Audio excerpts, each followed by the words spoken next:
पहला नंबर सवाल है कि विद्युत धारा उत्पन्न करने की युक्ति को क्या कहते हैं। तो विद्युत धारा उत्पन्न करने की युक्ति को क्या कहते हैं, तो जनित्र कहते हैं। क्या कहते हैं, जनित्र कहते हैं। करेक्ट आंसर ये हो जाएगा।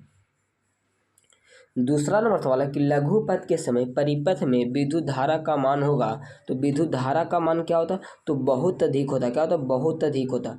करेक्ट आंसर का जगह बी हो जाए। इस सभी दाम VVI के जन क्या VVI। तो एक बार वीडियो को पूरा जरूर देखिएगा, क्योंकि 2025 में इससे बाहर एक भी प्रश्न नहीं पूछा जाएगा। तो फटाफट से एक बार जरूर देखिएगा। तीसरा सवाल कि प्रकाश के परावर्तन के कितने नियम। प्रकाश के परावर्तन के कितने नियम होते हैं, तो 2 नियम होते हैं। कितने, 2 नियम होते हैं। करेक्ट आंसर बी हो जाएगा। एकदम काफ़ी ज़्यादा इंपॉर्टेंस वाले, तो इसको आप लोग याद रखिएगा, ये बार बार एग्जाम में पूछे जाते हैं।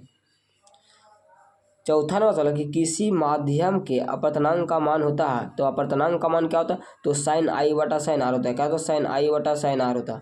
करेक्ट आंसर ये हो जाएगा। 5 नंबर सवाल कि समतल दर्पण द्वारा बना प्रतिबिंब होता है। तो समतल दर्पण द्वारा बना प्रतिबिंब कैसे होता है, तो काल्पनिक होता है। कैसे होता है, काल्पनिक होता है। करेक्ट आंसर ये हो जाएगा। 6 नंबर सवाल कि निम्नलिखित में से किसे चाकू से काटा जाता है। तो निम्नलिखित में से किसे चाकू से काटा जाता है, तो लिथियम को। किसे, लिथियम को काटा जाता है। करेक्ट आंसर ये हो जाएगा। 7 नंबर सवाल कि कवक में पोषण की कौन सी विधि होता है। तो कवक में पोषण की कौन सी विधि होता है, तो मृतजीवी होता है। क्या होता है, मृतजीवी होता है। करेक्ट आंसर सी हो जाएगा। 8वां सवाल कि मुकुलन द्वारा अलैंगिक जनन किसमें होता है।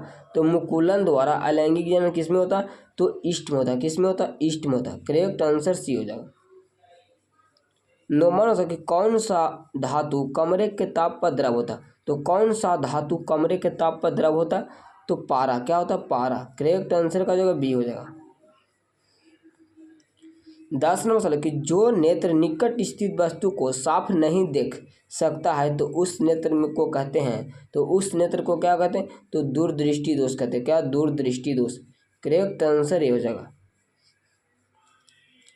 11वां सवाल कि किसी वस्तु का प्रतिबिंब आँख के जिस भाग पर पड़ता है उसे कहते हैं। तो उसे क्या कहते हैं, रेटिना कहते हैं। क्या कहते हैं, रेटिना कहते हैं। करेक्ट आंसर बी हो जाएगा।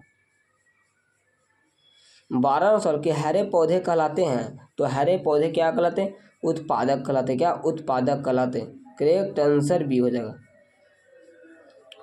13वां सवाल कि एक स्वस्थ आँख के दूरबिंदु होता है। एक स्वस्थ आँख के दूरबिंदु क्या होता है, तो अनंत होता है। क्या होता है, अनंत होता है। करेक्ट आंसर का जो डी हो जाएगा। 14वां सवाल कि भोजन का पचना किस प्रकार की अभिक्रिया। भोजन का पचना किस प्रकार की अभिक्रिया, तो उपचयन है। क्या, उपचयन है। करेक्ट आंसर ये हो जाएगा। 15वां नंबर सवाल है कि निम्नलिखित में से कौन एक उभयलिंगी जंतु है।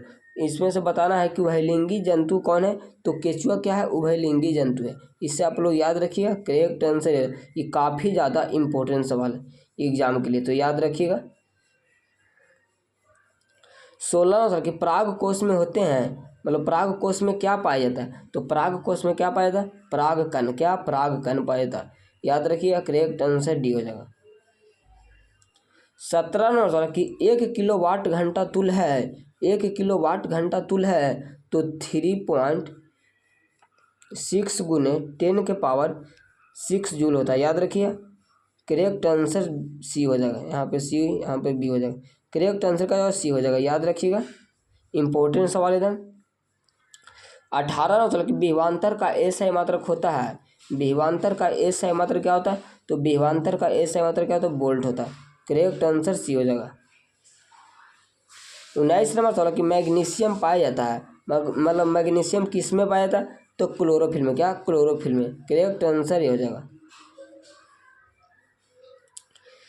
20 नंबर सवाल कि विद्युत शक्ति का एसआई मात्रक क्या होता है। विद्युत शक्ति का एसआई मात्रक क्या होता है, तो विद्युत शक्ति का एसआई मात्रक क्या होता है, तो वाट होता है। क्या होता है, वाट होता है। करेक्ट आंसर का जगह बी हो जाएगा।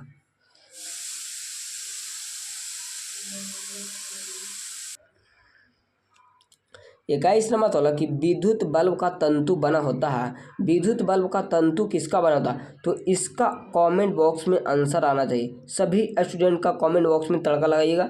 तो आज के लिए इतने ही। जय हिंद, वंदे मातरम।